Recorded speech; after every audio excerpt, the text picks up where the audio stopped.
అయితే coming to Peddi. అయితే మీరన్నారు ఇందాక ఏ సినిమాకైనా పాట రాసే ముందు నేను మొత్తం కథ అంతా అడుగుతానని చెప్పేసి. సో, పెద్ది కథ విన్న తర్వాత మీకు అనిపించిందేంటి? ఎలా ఉంది? సంవత్సరానికి 10 హిట్ సినిమాలొస్తాయండి. హ్మ్. 10 సంవత్సరాలకు ఒక గొప్ప సినిమా వస్తది. హ్మ్. ఆ గొప్ప సినిమాయే 'పెద్ది' లాంటి సినిమాలు. హ్మ్. ఎందుకంటే హ్మ్. అప్పటి వరకు ఉన్న కమర్షియల్ ఫార్ములాలని ఫాలో అయ్యి ఓకే. ఇక్కడ హీరో ఇంట్రడక్షన్ అనేటప్పటికి ఈ హై రావాలి. హ్మ్. ఈళ్ళని ఒక ఆడు ఎంటర్ అవడంతోనే ఓ 30 మందిని ఒక ఒంటి చేత్తో కొట్టి గోడ అవతల విసిరి పాడేయాలి. హ్మ్. హై వస్తది. ఓకే. వచ్చేసింది మనకి హీరో ఇంట్రడక్షన్ ఫార్ములా. హ్మ్. వెంటనే ఓ సాంగ్ ఉండాలి. తర్వాత హీరోయిన్ ఒక మంచి మ్యాజికల్ వాతావరణంలో పరిచయం అవ్వాలి. అప్పుడు పూలు కురవాలి. హుహు. చిన్న చిన్న చినుకులు పడుతూ ఉండాలి. పక్షులు ఎగురుతూ ఉండాలి. అంత అందమైన అలా జరిగి ఇంటర్వెల్‌కి ఒక హై రావాలి.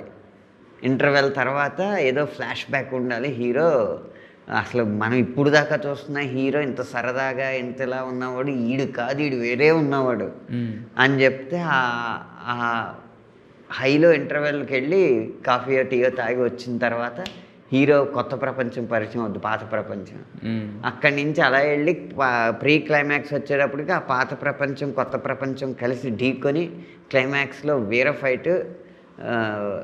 అది కమర్షియల్ సినిమా అంటున్నారు మీరు. మరి ఇలాంటి ఫార్ములాలు ఏవి కాకుండా కూడా ఎస్యూవీలు ఏవి గాల్లోకి లేకుండా కూడా అవన్నీ జరిగితే ఎంత హై వస్తుందో దానికి 10 రెట్లు హై ఈ కథను తీసుకొస్తుంది. బట్ ఆల్రెడీ మారిపోయింది కదా సార్. మీరన్న కమర్షియల్ ఫార్మేట్ అనేది ఒక 10 సంవత్సరాల క్రితం ఉండేది. ఇప్పుడు ప్రతి వాళ్ళు కూడా కొత్తగానే ట్రై చేస్తున్నారు. కొత్త కొత్త సినిమాలే వస్తున్నాయి కదా. ఈవెన్ స్టార్ హీరో సినిమాల్లో అది జరగట్లేదు కదా ఈ మధ్యకాలంలో. మళ్ళీ అదే ఫ్లాష్ బ్యాక్ ఫార్ములే. అదే కదా revenge formula, flash back formula. మేకింగ్లో మారింది అంతే. మీరన్న కొత్త కొత్త కథనాలు కూడా చిన్న సినిమాల్లో వస్తుంది. ఇలాంటి గొప్ప స్టార్ హీరోని పెట్టుకుని రాలేదు.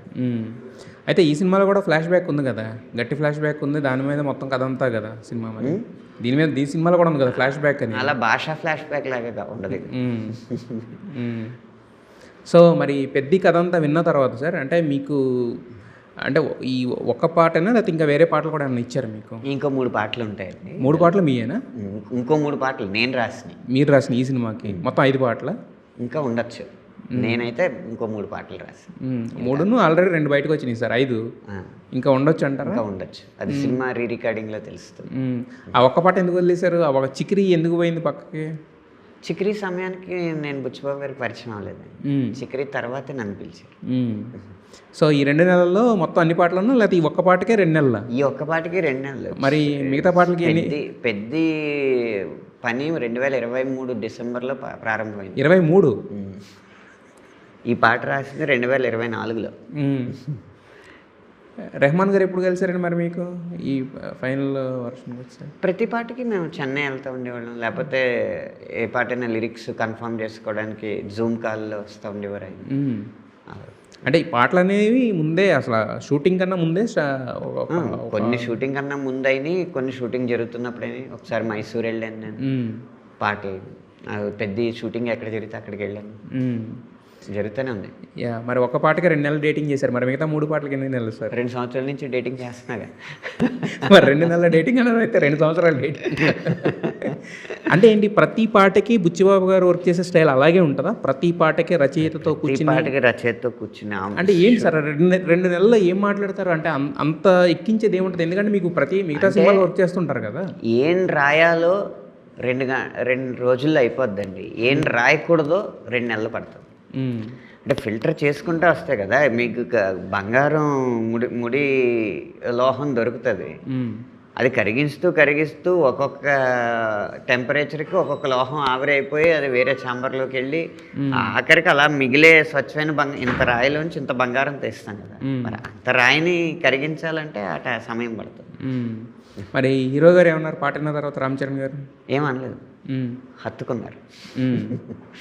హత్తుకున్నప్పుడే తెలిసింది ఆ సినిమా కోసం ఈయన ఎంత కసరత్తులు చేశారని. కండరాళ్ళు కూడా ఎముకల్లాగా తగులుతుంది అంత గట్టిగా.